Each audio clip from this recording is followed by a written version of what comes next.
We left off on John Locke. Individuals were born equal and with natural rights. No kings had the right to void these rights. Um, One thing that Locke was very clear on is that governments need to protect our rights. They need to protect our natural rights. So when we talk about natural rights, our right to breathe, our right to walk to the grocery store. For us, that's more of a natural right than anything else. It does definitely go beyond that. I don't want to get too deep into that, and depending on who you talk to, that can be somewhat interpretive when we talk about natural rights.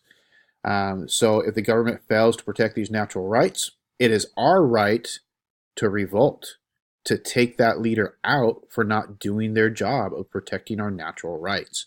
One quote that I really like, and I'd have to look up who said it, I forget at the moment, but failure to object when it's our duty to object makes cowards of men. So, and women.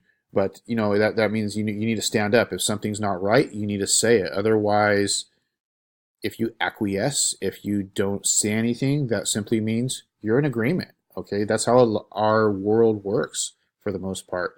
If you don't speak up, that just simply means you agree. So speak up, please. All right, so government is the institution through which society makes and enforces its public policy. That's what government is, this meaning of government. Institutions that enforces its public policies. And of course, these public policies are created by our representatives in our country, anyways. All right, the state. The state can be defined as having four main characteristics. So the population itself. The state needs to have a number of people. Territory. We need to be comprised of a certain boundary, if you will, when we're looking at the definition of a state. Also, sovereignty. I did discuss this a little bit. Our definition of state here in this country, if we look at the definition of a state itself, a state is sovereign. So when we talk about sovereignty, when you say a state is sovereign, that means there's nobody else can tell them what to do. Okay, they can, well, I guess they can tell them, but they can't enforce something. So when we look at our individual states within this country, we have a federal government, we have a federal system. Because we have that federal system, our states aren't truly states. They should be called provinces or districts, something else. Okay, not states, because we do have a federal government over us that supersedes the laws of the individual states. The federal government law trumps state law. Okay, government.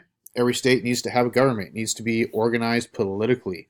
What are the rules? Who makes the rules? That type of stuff.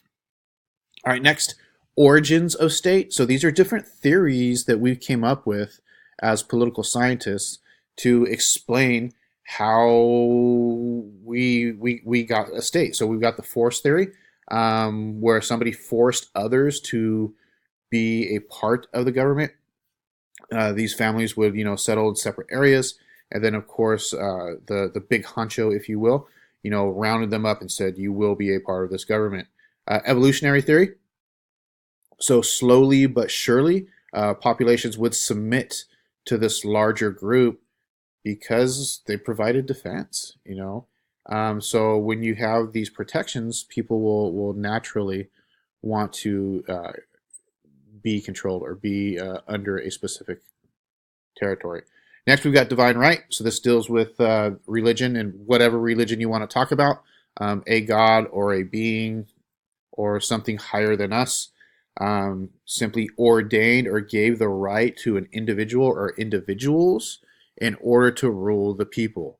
So if we look at the kings and queens of Europe, they had divine right, meaning they had that God had ordained a certain family or a certain person with the ability to rule.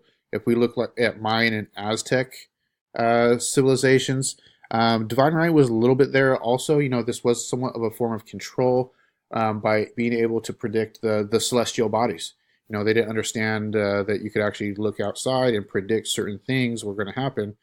But just through that knowledge, the religious class would, have a sense of control by knowing that knowledge and saying, okay, well, there's going to be, if you're bad, if you're a bad population, we're going to have an eclipse, and that's the gods saying they're angry at you, or something to that extent.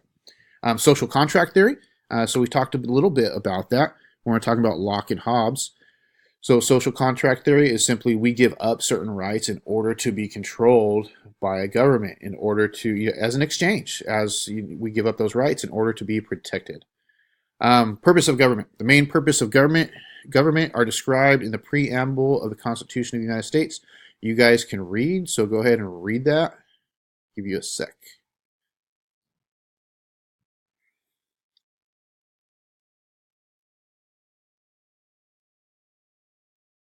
So just some key words there.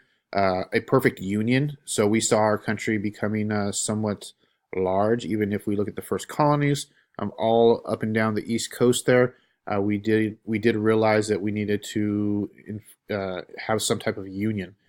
Establish justice, ensure domestic tranquility. So establish justice, making sure people are doing what they're supposed to do, and if someone's not doing what they're supposed to do, something's going to happen. Okay. Ensure domestic tranquility. So domestic tranquility, everything is tranquil within inside our borders. The common defense, so our military providing defense for us. Promote the general welfare. That can be very interpretive, particularly when you plop the word general in front of it. So that could be a variety of different things. Secure the blessings of liberty. So blessings of liberty, what does that mean? And then it goes on to our posterity, so people after us. Okay. Ooh, American political culture and the characteristics of American democracy. So our political culture, commonly shared attitudes, beliefs, and core values. So depending on where you go, this dealt with the starter that we began this unit with. It depends on who we are, what we're made of, what's going on at that time. We have some of the similar attitudes. We have some of the similar beliefs. Our core values of a nation, they're reflected in the laws that we create. And as these core values change throughout our history, the expectation is anyways, that these laws will somewhat change or morph or mold into our more modern beliefs, our more modern attitudes, our more modern values. So some things we emphasize is liberty. So if we talk about civil liberty, freedom of action as long as we're not harming other people. Remember, domestic tranquility, justice, you can't harm others. You can do what you want, but you can't harm others. Political liberty. This is your ability to be in any party, well, for us anyways, be in any party that you want, Democrat, Republican, Greenpeace, Libertarian. There's a variety out there. Okay, so your political beliefs are your beliefs. You can believe what you want. Equality. So this idea that all men are created equal. I know in this country we've had a history of an issue with this. We are trying to correct this, but obviously it's a very, very slow process. Because if we went off of this ideal, at the very beginning that all men are created equal, we wouldn't have the Civil War, civil rights, all that wouldn't have been necessary, but it happened. So something we need to obviously work on. Popular consent. The idea that people, or the government, draws its power from the people. Remember, the government is here for us, not the other way around. Majority rule. That means that the people are able to dictate the direction of the government. So in the case of what we have here in the United States, we have a representative form of democracy. We vote certain people into office that reflect our beliefs, and those people reflect the majority. Okay, and then they make the laws. Popular sovereignty. This is the right of the majority to govern themselves based on natural law. So when we look at natural law, it's this idea that we're born with certain things that we simply know. We know that it's not right just to willy-nilly kill each other, walk down the street and punch someone in the face. Okay, there are certain laws that are out there that are simply understood if you are reasonable, if you are a reasonable person. That doesn't mean to say that all people are reasonable, okay, because we do have issues with this, unfortunately. Usually those people are in jail, um, or other things. All right. Ideologies of American public. So these are our political ideologies. So we have conservatives. So conservatives typically want less government control on business, more government control on personal behavior, how you behave in public, for example. Liberal or left wing, it's the opposite. Okay, more government intervention on businesses and less on personal behavior, and of course,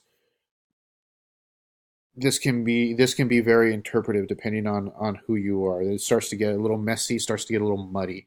So when we look at this, there aren't necessarily clear cut lines, particularly with individuals. Some individuals are a little bit of both, or they're in the middle.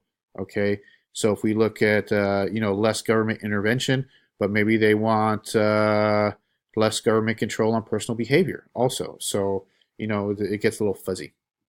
Libertarian, individual interests over community interests. So the individual, libertad, libertarian.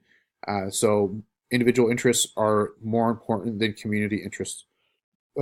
As little government and foreign intervention as possible. So government, just protect us. That's it. Stay out of our lives. Get out of my face, if you will. Communitarian, populist, community interest over individual interest. So community is way more important, way more paramount in this type of ideology. Government intervention in business and personal behavior is okay. So it's a part of it. It's a part of it because once again the community is more important than everything else. All right, so in your notebooks on page 65, I want you guys to write a think piece and go per the ideologies that were right up here. How would you classify yourself? Conservative, liberal, libertarian, communitarian, populist? And then I definitely want you to give justifications and use justifications within or from the notes you just took to assist in that. Okay, so use some of that academic vocabulary in your think piece itself. All right.